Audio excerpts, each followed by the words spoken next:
Good afternoon, ladies and gentlemen, and welcome back. I'm your friendly neighborhood PM, here to give you your top 3 market points of the week, as always. Now, the sun is shining. It's a beautiful day out, so let's get this show on the road so we can get you onto your weekend. At point number 3, it is NVIDIA rallying throughout the week.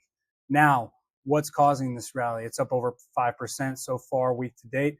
It is probably in anticipation of the upcoming stock split. So for those of you that don't know, NVIDIA announced a 10-for-1 stock split. So if you have one share of NVIDIA, you're about to get 10 occurring on June 10th.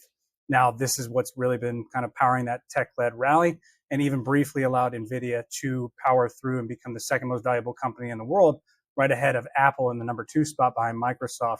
It has since come back a little bit, so it did not totally claim that spot, but that upward trajectory doesn't seem far off. At point number 2 is the Bank of Canada and the ECB cutting interest rates. Now, these were the first interest rate cuts since the pandemic. And what's really important about this is that both central banks did feel that inflation in their territories essentially have eased enough to where they felt comfortable cutting back on rates. And what this did was help spur expectations of further rate cuts for the US earlier on in the week and kind of led to a midweek rally.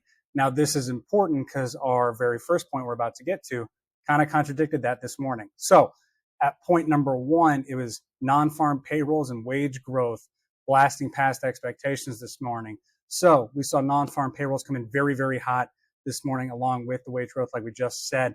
And what this really did was put a damper on any kind of prospect of upcoming rate cuts, at least in the next couple months. Maybe we start to see some in the latter part of the year, maybe in the December meeting.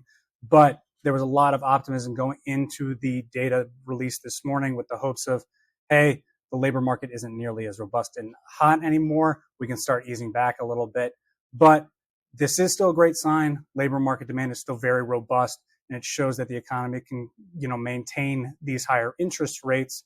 But it does allow the Fed to kind of maintain their hawkish tone that they've been taking for quite a while now, as they've said that they're going to be very data dependent before making any decisions on rate cuts. So they're going to be really looking at inflationary data going forward. Now, that parlays perfectly into what we're looking for next week. And you probably could have guessed it's inflation data next week. It's going to be CPI and PPI data. And we're going to be updating you next week on how those numbers come across. But that's really going to be the telltale sign if we really get any clarity on if rate cuts are coming anytime soon.